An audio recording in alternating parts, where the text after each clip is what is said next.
आकाशवाणी भोपाल से प्रस्तुत हैं प्रादेशिक समाचार।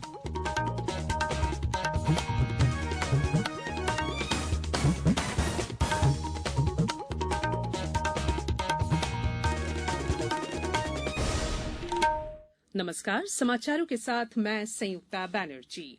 देश भर में 18 वर्ष से अधिक आयु के सभी लोगों के लिए सरकारी केंद्रों में निःशुल्क टीकाकरण अभियान चलाया जा रहा है।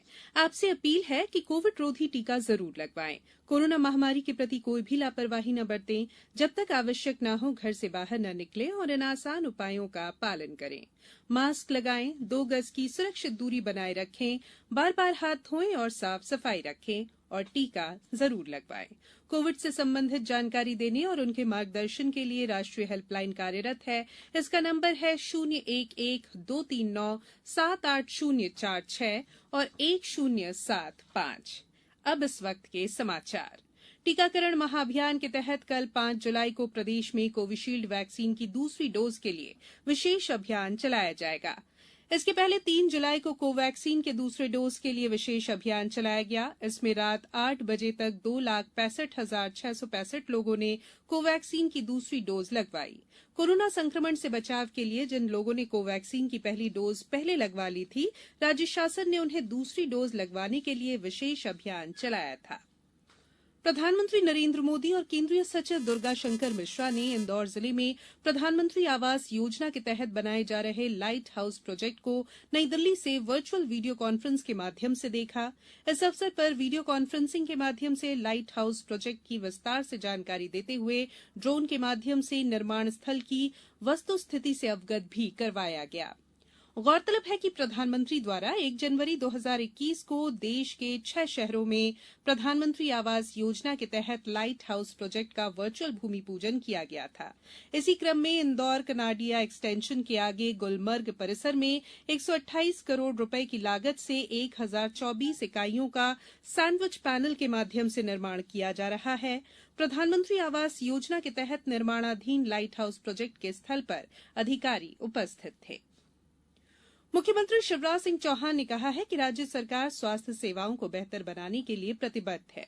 उन्होंने कल इंदौर में पीसी सेठी शासकीय अस्पताल में कोरोना की संभावित तीसरी लहर की तैयारियों के लिए बनाए गए 20 बिस्तर की आईसीयू व्यवस्था का जायजा लेते हुए ये बात कही। ये आईसीयू बच्चों और गर्भवती महिलाओं के इलाज के लिए विशेष रूप से बनाया गया है। श्री चौहान ने नवजात शिशु गहन चिकित्सा इकाई और पुराने वार्ड का जीर्णोद्धार कर बनाए गए ऑक्सीजन की सुविधायुक्त 30 बिस्तरों वाली इकाई का भी जायजा लिया। मुख्यमंत्री ने इंदौर में स्मार्ट सिटी प्रोजेक्ट के तहत हुए कायाकल्प और विकास कार्यों का निरीक्षण भी किया। जबलपुर जिले में ढीमरखेड़ा विकासखंड की ग्राम पंचायत अतरसूमा के आदिवासी बाहुल्य ग्राम कोसमघाट में 100% वैक्सीनेशन का कार्य पूरा हो चुका है। यहां लोक सेवकों और जनप्रतिनिधियों की समझाइश कोसमघाट ग्राम में काम आई। सबने मिलकर ग्रामवासियों को कोरोना के टीके के फायदे बताए, उनकी मन की भ्रांतियों को दूर किया। तब कहीं जाकर कोसमघाट जिले का पहला आदिवासी बाहुल्य ऐसा गांव बन गया है जहां पर 100% कोविड-19 का टीकाकरण हो चुका है। सरदार पटेल राष्ट्रीय एकता पुरस्कार के लिए ऑनलाइन नामांकन प्रक्रिया चल रही है। इस वर्ष नामांकन भेजने की अंतिम तारीख 15 अगस्त निर्धारित की गई है। पुरस्कार के लिए नामांकन या सिफारिशें गृह मंत्रालय की वेबसाइट पर ऑनलाइन प्राप्त की जा रही हैं। मंत्रालय ने एक वक्तव्य जारी कर कहा कि भारत सरकार ने सरदार वल्लभ भाई पटेल के नाम पर भारत की एकता और अखंडता में योगदान के क्षेत्र में सर्वोच्च नागरिक सम्मान की शुरुआत की है।